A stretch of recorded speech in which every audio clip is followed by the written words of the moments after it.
Real quick, gonna talk about Klonoa Phantasy Reverie Series. Dear Lord, as a long-time Klonoa fan, it is so nice to finally get some bread after every single related project got the X for whatever reason. 14 years Bandai Namco has kept this boy on limbo, so the moment this remaster collection got announced, I lost my shit. I am gonna talk about Klonoa in more detail later, so let's stay focused on the collection at hand. Fantasy Reverie Series contains the first two canonical games and gives them a more colorful shade of paint. Sorry to the 5 people who played the GBA games have moved. It's not your time yet.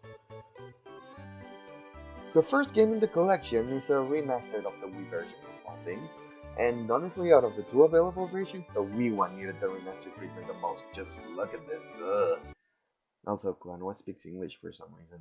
This here is the crest of the Moon Kingdom. What's the Moon Kingdom? Yeah, I'm glad they didn't add that back to the remaster. Now that I mentioned that, however, the audio in this remaster is weird.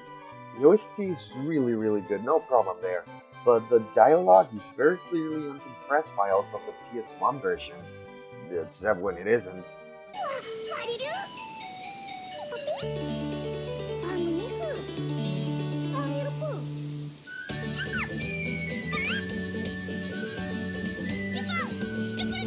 It also really shows how this was based on the Wii version, since the new model for Klonoa sometimes floats or feels unfitting for the scene at hand.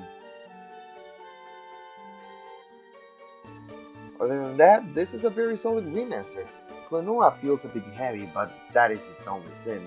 The game only got a graphical update, so everything else is relatively unchanged, and it's still the game I know and love.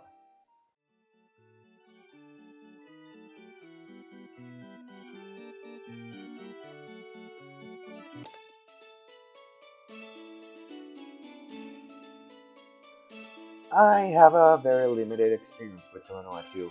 Being stuck on the PlayStation 2, it has to be one of the hardest games to emulate to my experience. Seriously, it wasn't until I got my current laptop that I managed to emulate a glitched version of the game on PCSX2 that crashed on the credits. I also have a PS3 and I tried to emulate the game on that, but it had compatibility issues and crashed at a certain point. I adore how Klonoa 2 turned out. The remastered treatment worked wonders on it, it looks so good. And while I'm not far into it yet, you can bet I'm gonna 100% this one and the first one. This is a really good remaster collection. I am so glad Klonoa got the proper treatment they deserve, and it paid off. The game is currently sitting in the top sellers list, and it will make me really happy if you help boost its position.